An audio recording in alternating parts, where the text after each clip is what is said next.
Good afternoon, ladies and gentlemen. We are here in Maui, Hawaii, and my name is Federal Postal Judge David-Wynn-Miller. I punctuate my name with a full colon because it creates a prepositional phrase. I use a hyphen to make my David Wynn a compound fact, and then I follow that with a full colon to identify my surname, which is Miller. So it's for the David Wynn of the Miller family, because full colons are prepositional phrases to express a fact. You also use it in your digital time, your full colons. Now, what we're going to do today, we're going to have 5 different segments here. And we're going to go through the parts of speech and explain what the parts of syntax are when it comes to writing. We are then going to explain how the parts of a sentence are constructed. Then we're going to go to the way that the federal government has created over 40 million mortgages under the fraudulent conveyance of language under the laws of Title 18, 1001, and Title 15, Section 1692E under false and misleading statements, Title 18, Section 242, deprivation of rights under coloring of the laws. And we're going to explain the sentence structure from the mortgage and how it is used as fraud. We're going to explain the sentence structure used by the attorneys to support the mortgage, how they are using fraud. And then we're going to explain how the banking system uses your money to make you both the borrower and the lender. So they don't have the jurisdiction or the venue to foreclose your property, only be a servicing agent for that conclusion. So what we're going to start with first is the parts of speech. Now the parts of speech are, we're going to use a numbering system 0 through 9. The numbering system is to identify each part of speech and how it appears between one word and another. And when we take documents and we go ahead and we put the numbers on top of the words, it's because to write the words out, to write the parts of speech word out on top of the words would take up too much time and would be too confusing. So we use a number substitution, which we will go through. Now 3 is used for an adjective because an adjective represents color, opinion, and modifier, or modification, which means you're going to change something or try to influence an individual's ability to think by coloring it. If you color something and you change it, you're actually committing perjury because you're injecting your own prejudice or your opinions based on how you're going to describe it. And the word describe, DE means know, ascribe means to write. So you're changing the condition to create a no written document. Now the adjective will always appear in front of a pronoun, just like we have the word black. Black is a fact. The word pen is a fact. You put black in front of pen and it means black pen. Black is an adjective. And it prejudices the word pen. You could use the word cobalt or carbon pen, because carbon is black, and it also is a shade of black. There's 1,200 shades of black, so you can basically say there's 1,200 ways to modify the word pen by just using one color, and color is an infinity of an opinion. And then we have to give a term to the word spelling and identify what the pen is used for. The pen is used for writing. So we're going to give it a definition that both persons agree upon in order to communicate with each other. Now the position is always followed by a condition of lodio. Now lodio, L-O means location, D-I is original, and A-L is contract. That's called the parse of a word. Now if we're going to say for my pen, for your pen, for her pen, for his pen, for our pen, every time I change the lodio position of ownership, I change the definition of this pen. If I say for your pen, for my pen, for her pen, for his pen, I'm changing the preposition, the position, and I'm also changing the ownership. So therefore, the fact is going to continue to change. I can do this 900 different ways because there are 68 prepositions and 38 articles. When you multiply those out, they come to 2,000. Divided by 2 is 1,000, minus about 100 words that would never come together and be used in a logical explanation. So therefore, there's about 900 logical explanations to identify this one object. When you take two objects using a prepositional phrase and you bring them together, now you have for the black of the pen, or for the pen of the black. You have black, which is a fact, and you have pen, which is a fact. Well, 900 times 900 is 810,000 variables that you can write this combination into. When you add a third word to this, for the black of the pen with the writing, now writing would then become a condition of a fact. And now we have 900 times 810,000 gives you 720 million. For the black of the pen is with the writing on the paper. Now we have four words. 900 times 720,000 is 640 million variables. So you can see this can become a very large, complicated document when you're going into a mathematical certification to create a correct prepositional phrase or a correct structural sentence, better known as a parse syntax grammar. Some of you may be familiar with this video or this whole concept here, but I'm sure most of you are going, what in the hell is this? What did I just see? And that was pretty much my response when I stumbled across this. Must have been about 6 or 7 years ago. And I was laughing to myself because I was thinking about a teacher I had in middle school, and she spoke kind of like this. It was all very mathematical. We had to diagram sentences and all this grammar, and it became so mathematical I couldn't, and probably to this day still wouldn't be able to comprehend very well what she was even talking about half the time. And that's kind of where I'm at with this. I'm laughing at it. I'm looking at his hair, and he looks funny, and there's something very humorous about it all. But at the same time, I don't really know what the hell he's talking about. I can't debunk this. I can say, well, it's a bunch of mumbo jumbo, but I can't sit there and tell you why it's mumbo jumbo because I can't barely comprehend what he's saying. And I'm not going to go way into this. That's why I made this an off the cuff episode. I've been wanting to do a presentation on this quantum syntax grammar thing for a long time, but it's just number one, I still don't completely comprehend what it's all about, and number two, it's just, where do you start with something like this? You can't. It's very hard to sum up, especially when we start talking about where this all goes and where the narrative behind this whole science leads. So I'm just going to sort of gloss over it and just talk about it briefly and give some of my own thoughts on what it could mean and what the implications are, and why we should maybe take this a little more seriously. It might seem like just a harmless nut job theory that's just floating out there, one of thousands, but I don't know if it is completely harmless. There's something going on here worthy of a closer examination. So first of all, who is this guy? Who is this David Wynn Miller, and what's up with, David Wynn Miller? There's a video floating around YouTube. These videos have not been taken down. They're all over the place. I just grabbed this off, first page results on YouTube, typing his name.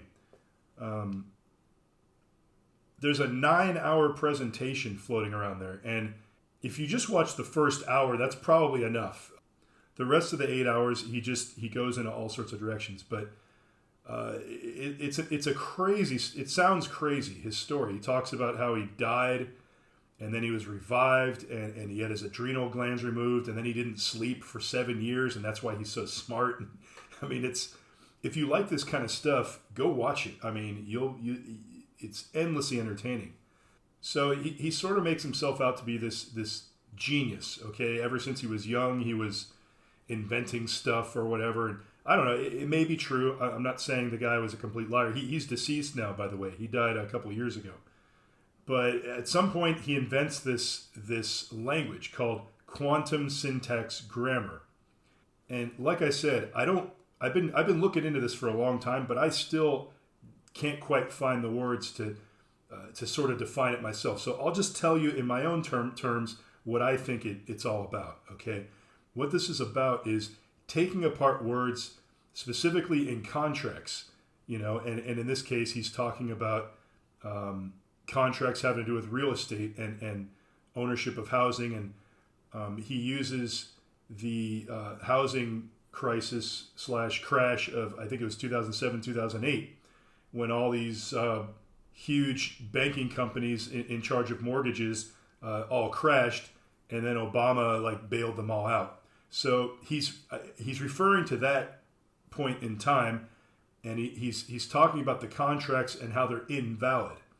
And he goes on to say that pretty much all legal contracts are invalid, going back to whenever, 1871 or something like that, because of some scam where the legal language is basically misleading. The wording itself is misleading. And I think a lot of us can jump on board with that concept. I think most of us have been on the losing end of some kind of contract, or we've been in a situation where we feel like we're getting robbed because there's this legal notice saying you got to pay this and you got to pay that, and you're kind of like, what? I don't know what this means. This doesn't make any sense. So he's claiming to have cracked the code of bringing correctness to the language so that nobody can get cheated and everyone knows what's going on, and there's no doublespeak and there's no tricky legal language. And so this guy gives these classes, I guess, or gave classes on this quantum syntax grammar, and I think was even giving legal advice and was helping people in courtrooms, or I say quote unquote helping people, because if you listen to him talk, it sounds like he really knows what he's talking about, and he acts like he can just go in a courtroom and take everyone to task and tell the judge he's out of order and all this. And he goes into great detail about that in his 9-hour presentation. But if you go online and look, you can find court cases that he was involved with, and you can just read the notes. So if you do a search for David Wynn Miller and you just put the word court next to it, these cases actually come up that you can look at. Now, these may not be cases where he was victorious. In fact, they all seem to be cases where they were basically thrown out, and that may be because the cases where he was successful are being censored. I don't know, but pretty much every single one of these, they're getting thrown out. Now you look at this. This is uscourts.gov. Figure it's got to be official. It's a .gov, right? So we have Dale Krizan and David Wynn Miller as the plaintiffs. So I assume, Dale hired David. Maybe Dale watched one of his videos or read some of his materials and think, oh, I can take on these mortgage banks. So the defendants are listed as 1, 2, 3, 4, 5, 6, all these banks. I mean, this is, wow, how do you even do this? Plaintiffs, Paul J. Fretchel, Mazzy T. Miles Fretchel, and Russell J. Gold. All right, so this is very complicated. I'm not really sure how this works. There's multiple plaintiffs. Russell J. Gold was the supposed business partner of David Wynn Miller. We'll talk more about him in a minute. So he's involved in this too. This is a very big case, it looks like. In 2 October 10, 2012 orders, I dismissed case numbers, and they list the case numbers, because the complaints failed to allege comprehensible facts or state a cognizable claim. Each of these complaints was brought in part by Russell J. Gold, who styled himself as a federal judge, and each complaint included language attempting to claim a copyright in his name and that of David Wynn Miller. Now, the court has received 5 new complaints in the above captioned cases. Gould has signed 2 of the complaints and Miller has signed 3, in their stated capacity as, quote, federal judges. They are all as unintelligible as the cases I have previously dismissed. As with earlier cases, the plaintiffs appear to be complaining about mortgage foreclosures, but the pleadings contain no basis for cognizable claim. A district court must dismiss a complaint for lack of subject matter jurisdiction if the claims are so insubstantial, implausible, foreclosed by prior decisions of the United States Supreme Court, or otherwise completely devoid of merit as not to involve a federal controversy. And here's some examples from 1998, 1974. Because plaintiffs' complaints are unintelligible, I conclude that these cases should be dismissed on the court's own motion for lack of subject matter jurisdiction. Moreover, this is not the first time that the court has encountered Gould and Miller's unconventional syntax and vocabulary. And here's an example here, United States versus Krimelmeyer. Defendant is a follower of David Wynn Miller, a.k.a. David-Wynn, Miller, the leader of a subgroup of tax protesters within the sovereign citizens movement. Fundamentally, Miller and adherents of his philosophy believe that their income may not be taxed and that federal courts do not have jurisdiction over them because they are persons without citizenship, sovereign unto themselves. In most ways, the underlying beliefs of Miller and those who follow him are not distinguishable from those of other tax protesters whose arguments have been well documented elsewhere. There is one characteristic that distinguishes Miller's group from others, however. The hallmark of David Wynn Miller and his followers is their use of an English dialect they call "in the truth."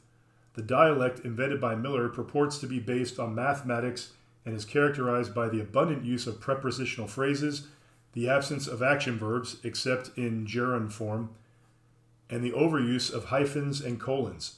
In addition, speakers of the dialect reject the use of pronouns, adjectives, and adverbs. E.g., David Wynn Miller's website, available at, lists the website, demonstrating formula for creating sentences using "in the truth." See also notations by David Wynn Miller on the back of each page of the exhibits attached. Miller's above-cited website is still operative, so it appears that he is still in business. However, neither Miller nor Gould is actually a federal judge, and it is likely that they are not licensed lawyers, so they cannot represent other persons in court. The United States District Court for the Eastern District of Wisconsin has ordered its clerk of court to return all filings presented by Miller or on his behalf. Here's another case cited from 2005. I conclude that a similar sanction is appropriate for this court. Accordingly, any further similarly styled complaints filed by or on behalf of Russell J. Gould or David Wynn Miller will be deemed dismissed after 30 days unless the court orders otherwise.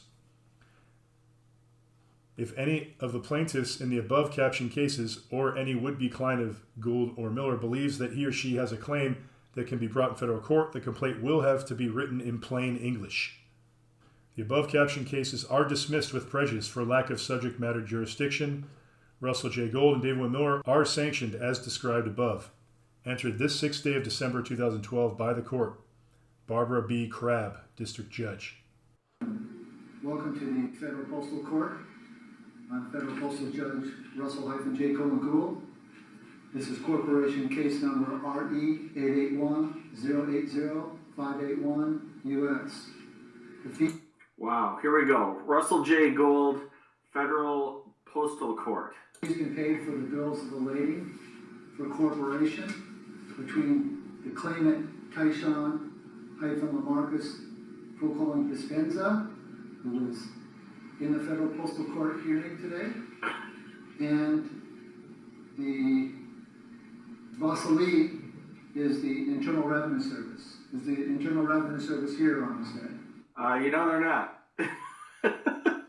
And Vasily, whatever that is their cute euphemism for defendant. The Internal Revenue Service would fee for freight for the transshipment of their contract for their specific location in 230 South Dearborn Street here in Chicago, Illinois.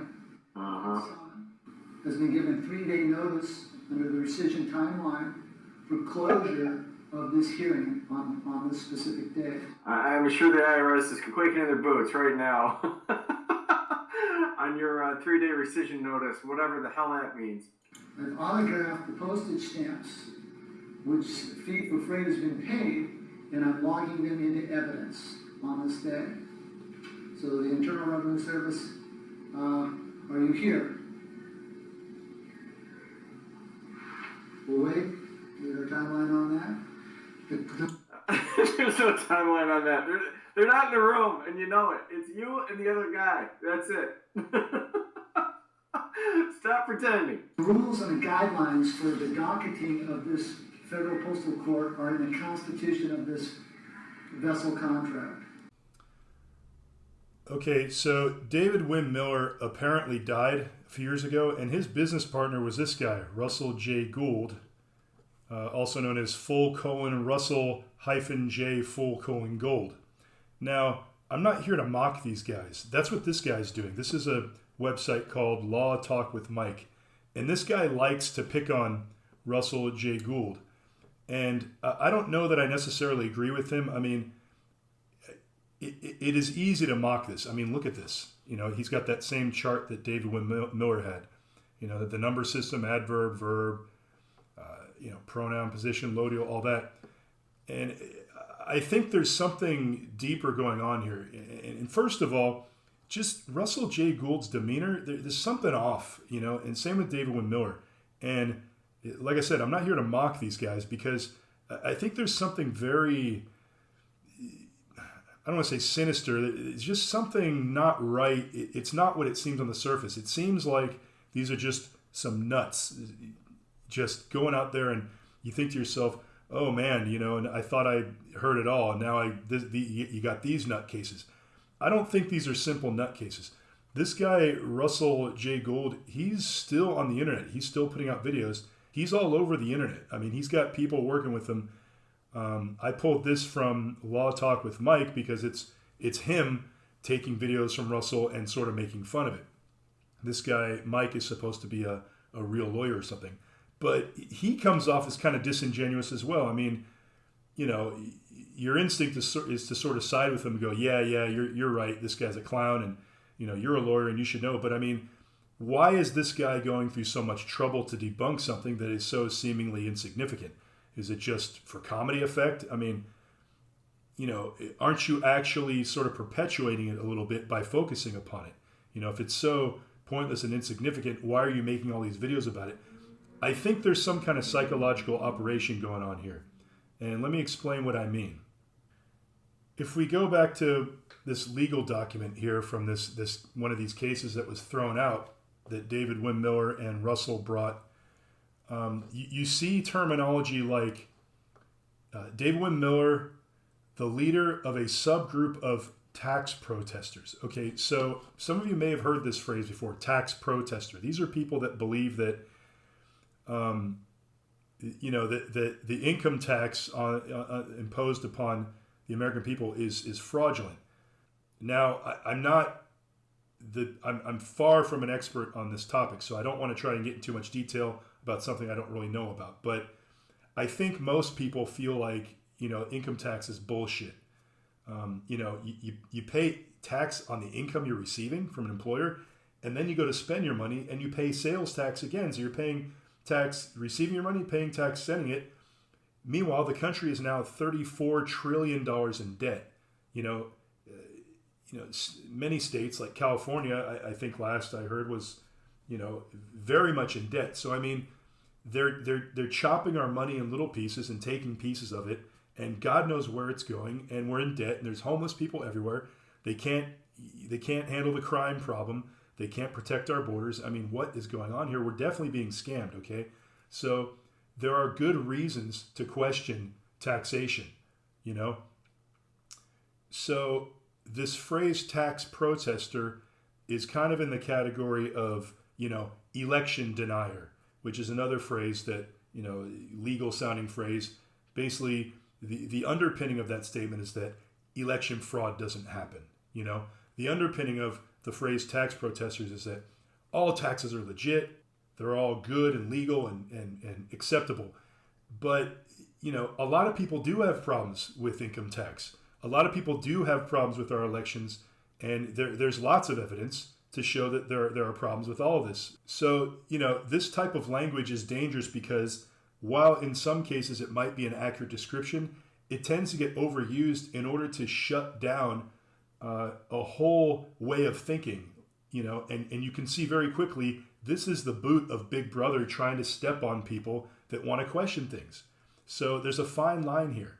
And you got this other phrase, the sovereign citizen movement. Now you start getting into this whole birth certificate thing. Some of you may have heard about, the birth certificate system is basically a way to put you on the books for the Corporation of America, and you end up being basically, the quote unquote gold bars that back our currency. People say, what's backing our currency? The Federal Reserve just prints notes and prints notes and prints notes, and there's nothing backing it. And the argument is that, well, we, the citizens, are what's backing it. Our bodies, our lives.